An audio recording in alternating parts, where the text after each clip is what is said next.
நான் சென்னை உயர்நீதிமன்றத்தின் வளாகத்திலும் உயர்நீதிமன்ற அறைகளுக்குள்ளே அத்துமீறி காவல்துறையினர் நுழைந்து வழக்கறிஞர்களை தாக்கினார்கள்.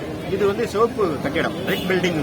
இது எப்படி சிவப்பாச்சுன்னா, ஏற்கனவே ரெண்டா இருந்ததை வழக்கறிஞரோட ரத்தத்தை கொண்டு மேலும் சிவப்பு ஆக்குவதற்கு அன்றைக்கு இருந்த திமுக அரசாங்கம் ஏவி விட்ட காவல்துறையினர் வந்து தாக்கினார்கள்.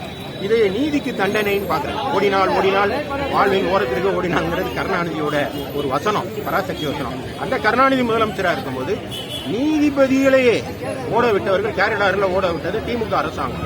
ஆக எய்தவன் அங்கே இருக்க அம்பை நோவானேன். அதனால சிபிஐ இது தவறு இழைத்திருக்கிறது, காவல்துறைங்கிறதெல்லாம் இருந்தாலும் அந்த போலீசாரை அன்றைக்கு ஏவி விட்டது. போலீசாருக்கு என்ன வக்கீல அடிக்கணும்னு ஆசையா? அன்னைக்கு ஆட்சியில் அதிகாரத்தில் இருந்த முதலமைச்சர் மறைந்த கருணாநிதி, அவர் அன்னைக்கு மருத்துவமனையில் இருந்தார். அதனால அவரை நான் குறை சொல்ல மாட்டேன். அவர் முதுகு தண்டு வலி காரணமாக ராமச்சந்திரா மருத்துவமனை அனுமதிக்கப்பட்டிருந்தார். அன்னைக்கு ஹோம் டிபார்ட்மெண்டா அன்னைக்கு அன்றைய தேதியில கையில வச்சிருந்தது இன்றைய முதலமைச்சர், அன்றைய துணை முதல்வர் மு.க.ஸ்டாலின், அன்றைக்கு சட்ட அமைச்சராக இருந்தவர் துரைமுருகன். இவங்க ரெண்டு பேரும் கன்சல்ட் பண்ணாம கமிஷனர் ஆஃப் போலீஸ் இங்க வந்திருக்க மாட்டாரு, உத்தரவு போட்டிருக்க மாட்டாங்க. அதனால எய்தவர்கள் அவர்கள் ரெண்டு பேர் தான். அதனாலதான் அவங்க தான் இதுல முக்கிய குற்றவாளிங்கிறது நாங்க ஆரம்ப காலத்துல இருந்தே சொல்றோம். எதற்காக இந்த கேம்பஸ்ல நாங்க உண்ணாவிரதம் இருந்தோம்னா, வழக்கறிஞர் சேமநல நிதி தாங்கலாம் கேட்கல, இலங்கை தமிழர்களுக்காக உண்ணாவிரதம் இருந்தோம். அத இலங்கை தமிழர்கள் நலனுக்கு என்றைக்கும் எதிராக இருந்ததுதான் திமுக.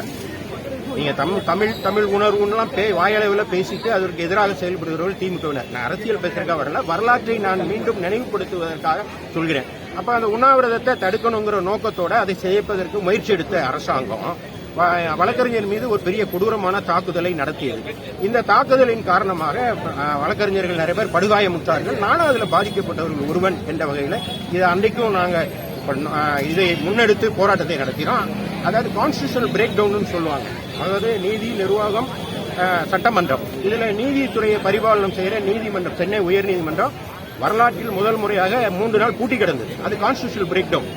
இந்த சூழ்நிலையை உருவாக்கியது அரசாங்கம். சரி, அப்போ அரசாங்கம், திமுக அரசாங்கம் அதை ஏன் சார் இப்ப கண்டிக்கிறீங்க அப்படின்னா, இன்னும் நீதி கிடைக்கல. அது மட்டும் இல்லாம அந்த அரசாங்கம் இன்றைக்கும் உட்கார்ந்து வழக்கறிஞர், நேற்றைய தினத்துல கூட திண்டுக்கல்ல வழக்கறிஞர் ஒருவர் மூத்த அமைச்சர் பெரியசாமி சம்பந்தப்பட்டவர்களால் தாக்கப்பட்டிருக்கிறார்னு செய்திகள் வருது. நீதிமன்ற வளாகத்துக்குள்ள கொலை நடக்குது.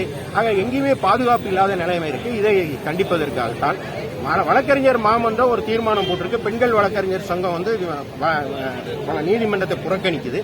இன்னொரு பக்கம் வழக்கறிஞர் மாமன்றம் சிபிஐ வழக்க முறையா நடத்தலைங்கிறத ஒரு தீர்மானம் போட்டு அங்க முற்றுகையிட சென்றிருக்காங்க. நியாயமா முற்றுகையிடணும்னா எய்தவர்களான மு.க.ஸ்டாலினும் அன்றைய சட்ட அமைச்சரும் இருக்கிற செக்ரட்டேரியட் நோக்கி தான் முற்றுகையிட்டு இருக்கணுங்கிறது என்னுடைய தனிப்பட்ட கருத்து.